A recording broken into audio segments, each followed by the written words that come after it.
I'm Jimmy Lewis with Dirt Bike Test, and today we're talking about Honda's new Transalp. 750 cc's, mid-size adventure bike. Definitely going for a price point on this one. It comes in a little bit lower price than the Yamaha Tenere. Ours is equipped with some Bridgestone knobby type tires and the accessory skid plate. We also have some foot pegs that we're going to get onto in a little bit later, but we'll take it for a ride and tell you how it works. So we've got some miles on the bike now. It's a really good bike if you're ready for what you're getting, and that is mid-weight adventure bike, probably a little bit more focused on comfort and on-road performance than off-road performance, but it doesn't do bad off-road. In fact, it does really good. For probably it's the two things that just kind of stand in the way of this bike are non-adjustable suspension, which, like I said, not really a problem, and all of the traction control stuff that goes on with this particular bike. So probably the number one thing is, yeah, you don't spend any time clicking shocks and stuff. You play with this and you start learning how to use the different modes and how they the way the different modes work. You learn how to turn the ABS off, which is really important. It goes into off-road mode, and at that point you can make the rear end lock up, but the front ABS is actually, as expected, is pretty good. And then we're going to kind of go over some of the other stuff. So this bike was Honda gave it to us with the Bridgestone knobby tires on it because they knew we were going to do an off-road focused comparison on it.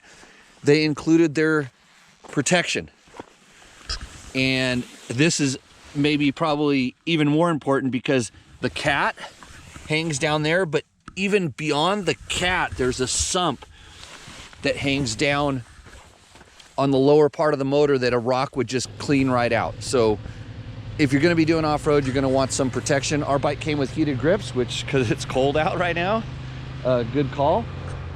And then everything else, it's very, I would call it typical in this kind of very popular mid-size ADV market.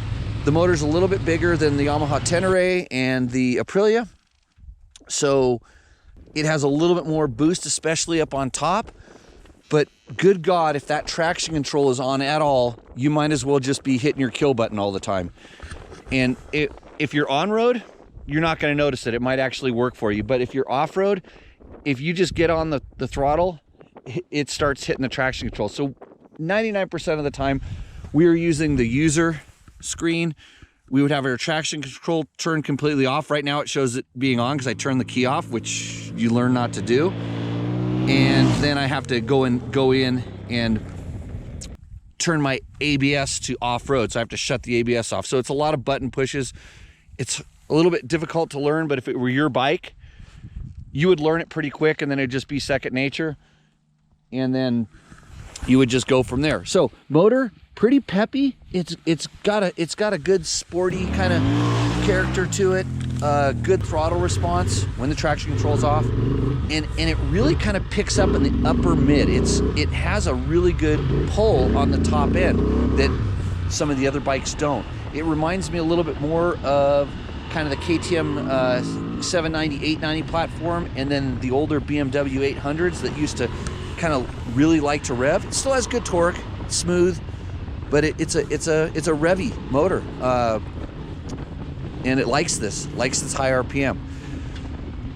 The other part, so suspension, again, non-adjustable, but it does its job. It's comfy on the road. It gives you confidence when you're in the turns and the twisties, and it's not springy. And then when you're off-road, it gets a little bit more bouncy. It uses the stroke, but it has a very controlled bottoming. I would say, like, it's a little bit very standard with the adventure bikes, maybe a little bit more along the lines of what you'd find in a BMW. Like a Yamaha's a little bit more aggressive, and a KTM is way more aggressive. But it actually works pretty good, and it's controlled. So if you're riding it, the biggest thing is is when you are riding it off-road, you have to be careful about bouncing into stuff and hitting stuff you didn't see or went a little bit too fast, because it just doesn't have that kind of safety that's built into some of the other bikes. But it doesn't bottom metal to metal. It bottoms in a nice, you know, cushed way. I just don't want to slam it into something to find out what it does if you really bottom it out. But that's rim bending stuff, by the way. The handling, just real middle of the road. It has a pretty light steering feel. So through the handlebars, the steering is really light, but the stability is way up there, which is a good thing for most people. If you're like an out of balance rider, or you like, you know, you're pulling on the handlebars too much, it could cause a little bit of a, you might make the bike feel a little bit unstable, but it's not. The bars just turn quite easily.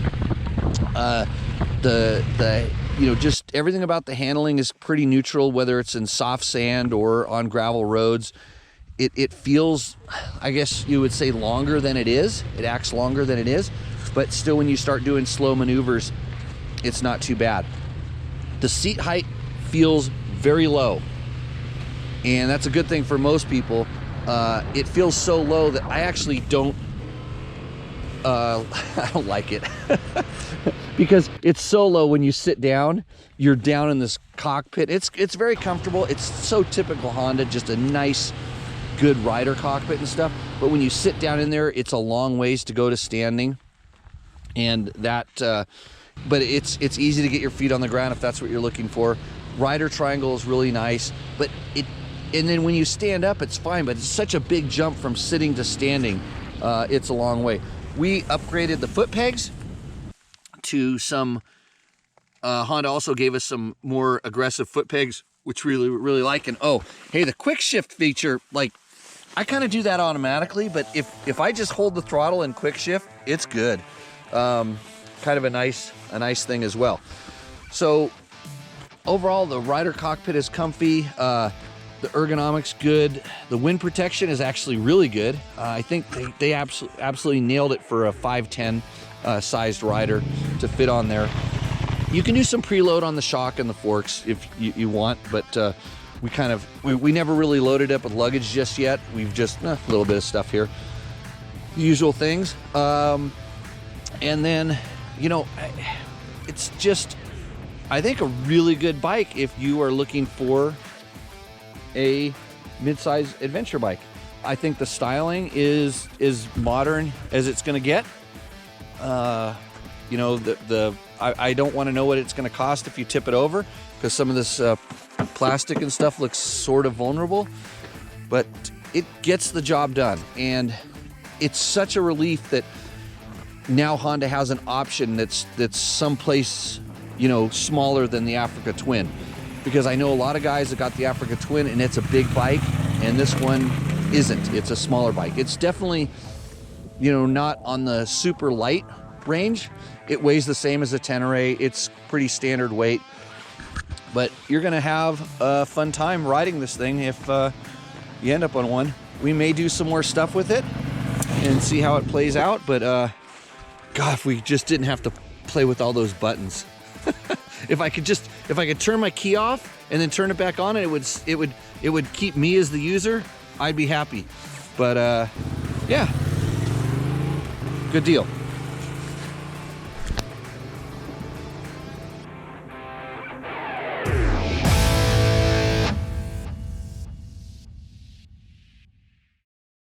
If you liked what you saw in this video, come check us out over at dirtbiketest.com on the webs. We have bike tests, product tests, a lot of fresh dirt, and you can even support us by clicking through our links. Hopefully, we'll see you out in the trail.